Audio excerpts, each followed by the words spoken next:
یہ قصہ حضرت داؤد علیہ السلام کے زمانے کا ہے، جب ایک شریف النفس اور کمزور آدمی اللہ سے اکثر یہ دعا مانگا کرتا تھا کہ وہ محنت و مشقت کے تو قابل نہیں رہا، اسے غیب سے روزی ملتی رہے۔ اس کی یہ دعا تمام لوگوں کے علم میں تھی۔ لوگ اسے دیکھتے ہی طرح طرح کی باتیں بنایا کرتے تھے۔ ان کا کہنا یہ تھا کہ اللہ نے اسے ہماری طرح ہاتھ پاؤں عطا کیے ہیں، پھر یہ کیوں محنت کیے بغیر اللہ سے رزق مانگتا ہے؟ وہ حضرت داؤد علیہ السلام کی مثال دیتے تھے کہ وہ پیغمبر خدا ہیں، خوش الحان ہیں، مگر روزی محنت و مشقت سے کما کر کھاتے ہیں۔ وہ شخص سب کی باتیں سنتا مگر کسی کی پرواہ کیے بغیر آہوزاری جاری رکھتا تھا۔ اللہ سب کی سننے والا ہے۔ جب اس نے اللہ سے گڑ گڑا کر دعا مانگنے کی حد کر دی تو رحمت حق جوش میں آئی۔ اس کا دروازہ اچانک کھلا اور ایک موٹی تازی گائے اس کے گھر میں گھس آئی۔ اس نے فوراً گائے کو ذبح کیا اور قصاب کو بلا کر اس کی بوٹیاں بنوائیں۔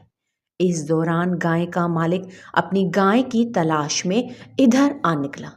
یہ منظر دیکھا تو بولا، ظالم، یہ کیا غصب کر ڈالا؟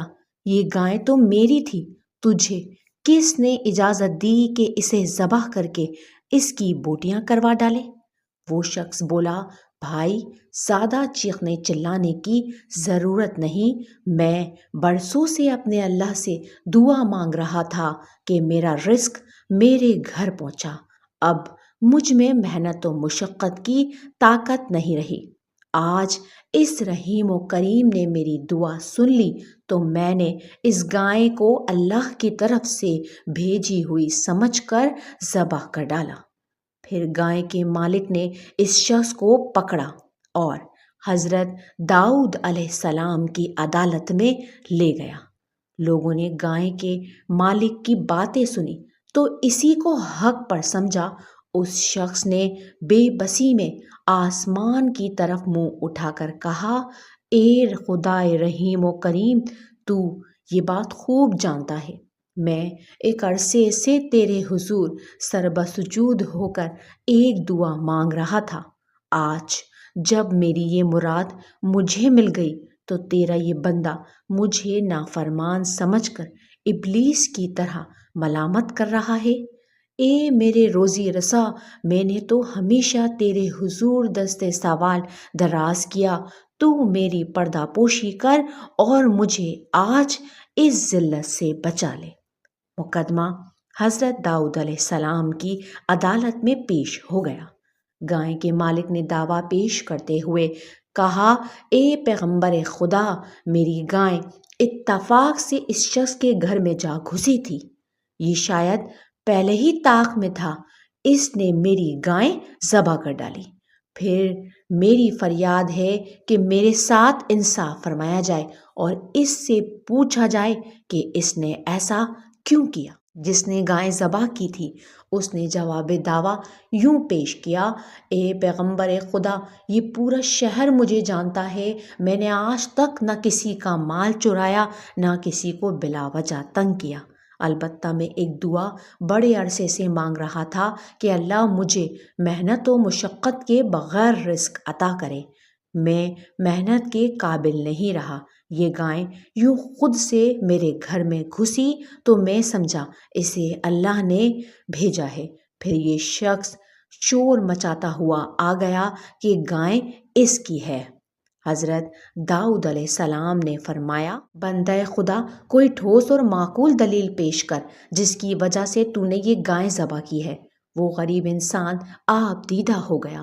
اس نے کہا، اے پیغمبر خدا، آپ بھی وہی بات کہہ رہے ہیں جو سب لوگ کہہ رہے ہیں۔ ایک آہ اس کے دل کی گہرائیوں سے نکلی۔ اس نے آسمان کی طرف سر اٹھا کر نگاہ ڈالی اور کہنے لگا، اے میرے دل کے درد سے آشنا، تو حضرت داؤد علیہ السلام کو روشنی عطا فرما اور انہیں حقیقت حال سے آگاہ فرما دے۔ پھر وہ اتنا رویا کہ حضرت داؤد علیہ السلام کا دل دہل گیا۔ انہوں نے گائے کے مالک سے کہا کہ اس مقدمے کا فیصلہ ایک روز بعد سنایا جائے گا۔ پیغمبر خدا اپنے حجرے میں داخل ہوئے، عبادت گاہ کا دروازہ بند کر دیا اور باری تعالیٰ سے دعا کی کہ اے علیم و خبیر آقا و مالک، مجھے حقیقت حال سے باخبر فرما۔ اللہ نے اپنے پیغمبر پر اسرار و رموز کھول دیے۔ دوسرے روز حضرت داؤد علیہ السلام نے گائے کے مالک کو بلایا اور اس سے کہا کہ وہ اس شخص کو معاف کر دے جس نے اس کی گائیں ذبح کر دی ہے، اور کہا کہ اللہ نے جس طرح تیرے گناہوں کی پردہ پوشی کی ہے، تو بھی پردہ پوشی کا حق ادا کر۔ گائے کا مالک ناراض ہو گیا اور کہا یہ انصاف نہیں، ظلم ہے۔ دوسری مرتبہ حضرت داؤد علیہ السلام نے گائے کے مالک سے فرمایا اپنا سارا مال اور جائیداد اس مظلوم کے حوالے کر دے، اگر تو نے ایسا نہ کیا تو تیری سخت رسوائی ہوگی، پھر جو ظلم و ستم تو کرتا رہا ہے ان پر سے پردہ اٹھا دیا جائے گا۔ گائے کے مالک نے یہ سنا تو گریبان پھاڑ ڈالا، اس کے منہ سے جھاگ بہنے لگی تھی۔ اس نے دوبارہ پیغمبر خدا کی شان میں گستاخی کی اور نازیبا کلمات استعمال کیے۔ اب حضرت داؤد علیہ السلام نے تیسرا حکم جاری فرماتے ہوئے فرمایا تو اپنے اہل و عیال بھی اس کے حوالے کر دے۔ یہ سن کر گائے کا مالک پتھر سے اپنا سر پھوڑنے لگا۔ لوگ نہیں جانتے تھے کہ حضرت داؤد علیہ السلام یہ حکم کیوں دے رہے ہیں۔ حضرت داؤد علیہ السلام نے فرمایا اب وہ وقت آن پہنچا ہے جب اس گائے کے مالک کے پوشیدہ راز ظاہر کرنا ہی ہوں گے۔ وہ اسے دریا کے کنارے گھنے درخت کے نیچے لے گئے۔ درخت کی شاخیں اس قدر گھنی تھیں کہ ان میں سے سورج کی شعاعیں نہیں گزر سکتی تھیں۔ پھر پیغمبر خدا نے لوگوں سے مخاطب ہو کر پوچھا کیا تم لوگوں کو معلوم ہے کہ اس درخت کے نیچے ایک شخص کا قتل ہوا تھا؟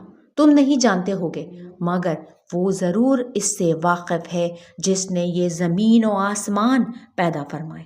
لوگوں، حقیقت یہ ہے کہ اس گائے والے نے اپنے آقا کو یہاں قتل کیا تھا۔ یہ اس مقتول کا زر خرید غلام تھا۔ اس نے اپنے آقا کے مال و دولت اور ساری جائیداد پر قبضہ کرنے کے لالچ میں اسے قتل کر دیا تھا، اور یہ شخص جو اللہ سے رزق بغیر محنت و مشقت کے مانگا کرتا تھا، یہ اس کے آقا کا بیٹا ہے۔ اس گائے والے ظالم نے آقا کے بچوں کو بہت ستایا۔ آج اس مردود نے اپنے ظلم و ستم کا پردہ خود فاش کیا ہے۔ پیغمبر خدا نے اس ظالم شخص سے فرمایا اے سگے دنیا، تو شریعت کے مطابق فیصلہ سننا چاہتا تھا، وہ تو سن لیا، اب اس کی تعمیل تیرا فرض ہے۔ تو نے اپنے آقا کو جس چھری سے قتل کیا تھا اس پر تیرا نام کنندہ ہے، اور وہ چھری ابھی زمین کھود کر نکال لی جائے گی۔ حضرت داؤد علیہ السلام کے حکم سے زمین کھودی گئی تو ایک انسانی کھوپڑی اور ایک خنجر نما چھری نکلی جس پر گائے کا مالک کا نام کنندہ تھا۔ تمام لوگوں نے پیغمبر خدا سے معافی مانگی، مگر گائے کے مالک کا جرم چونکہ ثابت ہو چکا تھا، اس لیے اسی چھری سے اس کی گردن اس کے تن سے جدا کر دی گئی۔ ہر انسان خطا کا پتلا ہے، عیب سے پاک کوئی بشر نہیں۔ دوسروں کے عیبوں کو اچھالنے سے دریز اور نگاہ اپنی عیبوں پر رکھیں۔ رب سے معافی کے طلبگار ہیں تو لوگوں کی کمیوں اور خامیوں کو بھی درگزر کریں۔ جو دوسروں کے عیبوں کی پردہ پوشی کرتا ہے، اللہ تعالیٰ اس کے عیبوں کو چھپاتا ہے۔ اللہ رحیم ہے، وہ اپنے گناہ گار بندوں کے گناہوں کو بھی ساری زندگی سب سے چھپا کر رکھتا ہے، اور پھر اسی پردہ پوشی کی حالت میں اسے اپنے پاس بلا لیتا ہے۔ لیکن اگر اس کا بندہ اپنے گناہوں پر شرمسار اور نادم ہونے کی بجائے اکڑتا ہے، دوسروں کے گناہوں کو اچھالتا ہے، واویلا کرتا ہے، تو وہ اپنے بندوں کی رسوائی کے بدلے میں اسے ذلیل اور خوار کر دیتا ہے۔ مولانا روم کی اس حکایت کے مطابق نفس بھی تیرا ظالم گائے والے کی طرح ہے۔ نفس کے ظلم سے بچنے کے لیے نفس کو موت کے گھاٹ اتارنا ضروری ہے، ورنہ یہ بھی تجھے دھوکے اور فریب میں رکھے گا۔